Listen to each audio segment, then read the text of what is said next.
I've read all your books, and I listen to your recordings pretty much on a daily basis. And I don't say that to build up an ego that doesn't exist.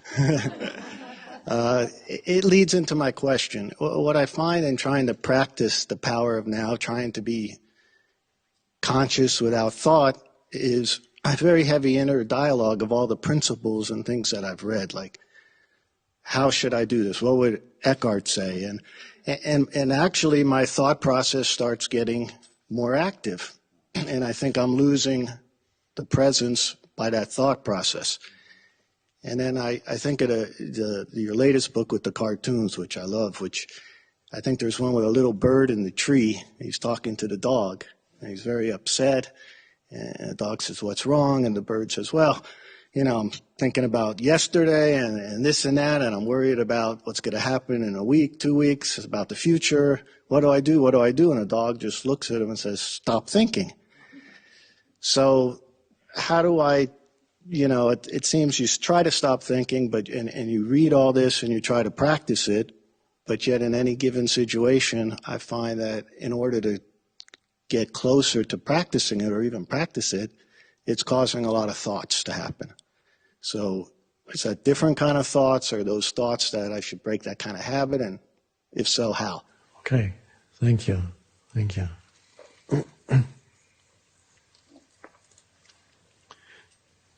Now, there's a lot of talk these days about, not just talk, actually it's happening, addictions. Many people are addicted to all kinds of things, substances. But one of the greatest addictions, or rather the greatest addiction, you never read about it in the papers, because the people who are addicted to it don't know it. It's the addiction to thinking. It's actually addictive. Can't stop thinking. It's like can't stop drinking, can't stop smoking, can't stop eating, can't stop thinking. Thinking is the greater addiction than any of these. And it's an addiction because it's been a drug, it's been around for so long, and it's a pseudo sense of self. So it's a great reluctance on the part of most people to let go of thinking, which is equated with the state of sleep, to let go of thinking.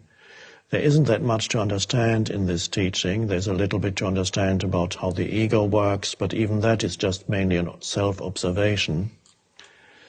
The main thing about it is presence. Presence. And presence is a space of no thought, but presence can also be there in the background even when thinking is happening. You can still be not completely involved in the thinking. Thinking loses the ability to create havoc in your life and confuse you. So your choice then is not to understand more or to bring some intellectual analysis to the practice, but to practice the state of not thinking, which can be arrived at by various ways, as you probably know. If you don't think about it, just do it. Becoming more aware of the present moment and accept it as it is slows down the overactive mind, is one thing. Because a lot of the overactivity of the mind is an attempt to get away from the isness, the simplicity of the present moment. So to become more aware of the present moment as a practice, have perhaps little pointers in your office, at home, in your car. Let's say present moment or whatever, or a symbol for it. And there are different entry points into the present moment. Present moment awareness means thinking subsides, may not disappear completely, but something else arises that is primary. We call it presence or awareness. Buddhists call it mindfulness. which I don't use because it implies your mind is full of things, but it isn't, of course. It's just a mistranslation. So, to be present, first of all, use the present moment to become. But how do you become conscious of the present moment? Now, when you get it, after a while, you can actually sense the presence of the present, so to speak, directly, and there it is. But helpful things are sense perceptions, take you out of thinking. If you're not judging the sense perceptions, labeling, naming, looking around, anywhere, wherever you are, look around. Practice sense perceptions without this compulsive interference of naming what you're perceiving. Oh, that's a beautiful flower. I wonder what it's called. I don't know what it's called, so that helps. I can be free of thinking. If I know what it's called, I can say, oh, that's such, and then drop that. And see what it means to perceive without the interference of concepts, words. At this moment, for example, you're looking at me. Now, let's say between now and now, were you thinking? No. Okay. And again, between now and now, were you thinking or present? No thought. And while I speak, do you need to think to understand what I'm saying, or can you just listen and understand it? Just listen.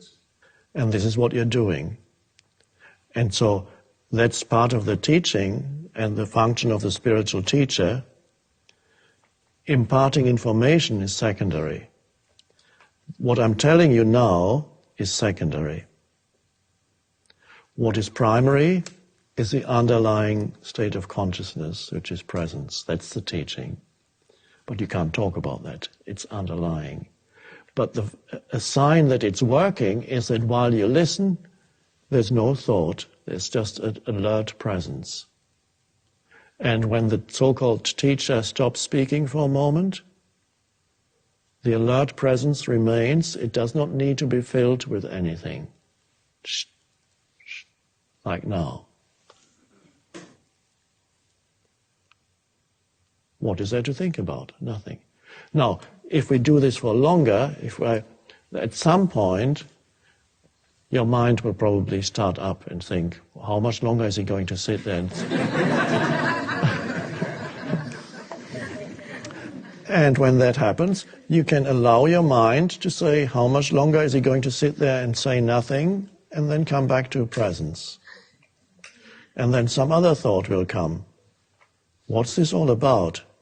And then you can allow that thought to arise and then be present again. Which means you're not really, your priority is no longer to follow the thought where it wants to take you, because the thought has a magnetic pull. It wants more of your consciousness, but it wants to grow, because it's a little entity. It wants to grow, so it wants your attention.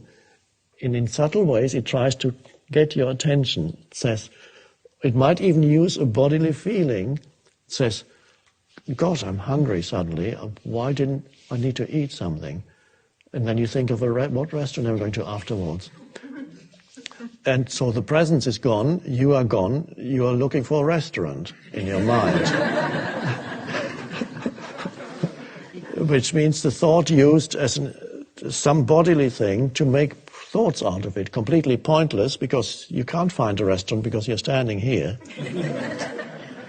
But it can use all kinds of things to manufacture more, to get your attention. And if you're not careful, if you don't know the mechanism, it's not so much an intellectual understanding, but a simple realization that this is what the mind does. It tries to pull you in.